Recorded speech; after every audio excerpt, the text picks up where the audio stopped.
मुझे याद है बहुत सारी हीरोइंस ऐसी भी थीं, बहुत सारे लोग ऐसे भी थे जो मेरी मदद करना चाहते भी थे, फिर भी वो मेरी मदद नहीं कर पा रहे थे, वो कदम नहीं बढ़ा पा रहे थे। क्यों? मैं इस चीज पे मैंने बहुत मंथन किया, आत्ममंथन, तो मुझे ये पता लगा कि उनकी मजबूरी थी, क्योंकि उन्हें रोजी रोटी वहीं से चलानी थी। इस वजह से मजबूरीवश उन्होंने मेरा साथ नहीं दिया। तो भी मैं इस चीज का मैं रियलाइज करती हूँ और मुझे इस बात की कहीं से भी कोई तकलीफ नहीं लगी। उसकी बाद की बात बताऊं मैं तो गाने गाने लगी। बॉम्बे में सरवाइव करने के लिए भी पैसे लगते हैं। जितने भी चैनल्स थे हर जगह गाने जाते थे मेरे, अच्छे अमाउंट में पैसे आते थे, रातों रात गाने हिट हो रहे थे। तो भाई कोई तो रास्ता चाहिए था गाना रोकने का। बहुत सारे, तभी मैं तकलीफ में थी, मैंने किसी तरीके से जो भी मेरे पास पैसे थे उससे मैंने गाने बनाए कि गाने बेच के जो पैसे आएंगे उससे मेरा भरण पोषण होगा। जब गाने बना के कंपनीज में दिलाने लगे, एट अ टाइम यही सावन के गाने मैंने बनाए और उस समय वीडियोस वगैरह करके मैंने कॉल किया और एक दिन पहले बोला गया कि भाई फटाफट गाना भेजिए, रिलीज करना है। जब मैंने गाना बना के दिया, मेल किया और मैंने कॉल किया, तो जस्ट एक दिन पहले, रिलीज के एक दिन पहले रात की बात है, मुझे पहले तो कॉल नहीं रिसीव हुआ, एटलीस्ट 10 से 12 कॉल किया गया, कॉल नहीं रिसीव हुआ।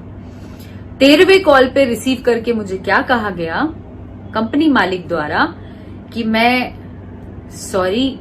बहुत बुरी तरह फंसा हुआ हूं, प्लीज किसी को मत बताइएगा, मैं बहुत बुरी तरह प्रेशर में हूं। वो ये कि किसी ने मुझे दबाव डाला है, किसी ने मेरे ऊपर दबाव बनाया है कि भाई अक्षरा सिंह का गाना रिलीज नहीं होने देना।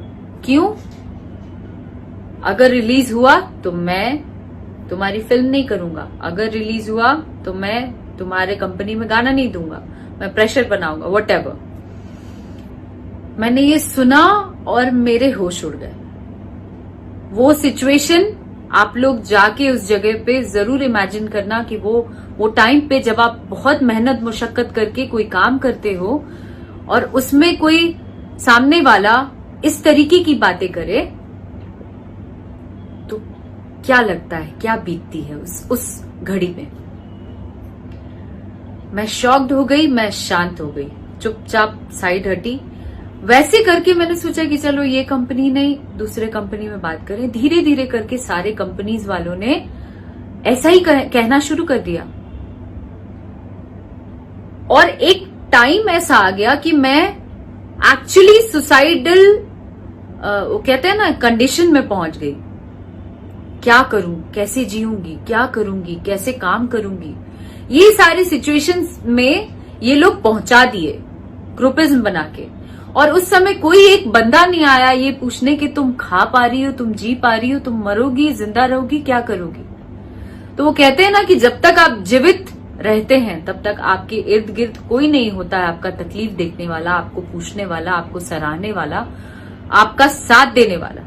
और जब आप मर जाते हैं तो पूरी दुनिया कैंडल मार्च करने के लिए निकल जाती है, पूरी दुनिया आपके सपोर्ट में खड़ी हो जाती है, ट्वीट करने लगती है, पोस्ट करने लगती है। क्या ये इंसानियत है? क्या ये इंसानियत है? तब भी मैंने हार नहीं मानी और मैं बताऊं, उस समय मेरे पेरेंट्स, मेरे माता पिता ने मेरा बेहद साथ दिया, मेरे वेल विशर्स, आप लोगों ने, जितने फैंस हैं मेरे, हर किसी ने मेरा डट कर साथ दिया और मुझे मेंटली बूस्टअप किया, जिसकी वजह से मेरे अंदर लड़ने की क्षमता आई और मैंने सोच लिया, मैंने ठान लिया कि अब मैं स्टैंड लूंगी। अगर मैं गलत नहीं हूं, अगर मैं टैलेंटेड नहीं होती तो मैं शायद काम ही नहीं कर पाती, मैं कब का मुझे आउट कर दिया जाता। और अगर आप में टैलेंट है तो आप आवाज क्यों नहीं उठाएंगे। ईश्वर ने आपको जन्म दिया है, आपके माता पिता ने बड़े कष्ट से आपको पाला है, बहुत तकलीफ झेल के। तो क्या हम एक क्षण में उनको भूल जाएंगे? क्या हम तुरंत सुसाइड कर लेंगे? नहीं, आज भी फेस कर रही हूं, बहुत सारी चीजें फेस कर रही हूं। आज इंडस्ट्री एक तरफ है, मैं अकेली हूं, फिर भी लड़ रही हूं, आगे भी लड़ूंगी।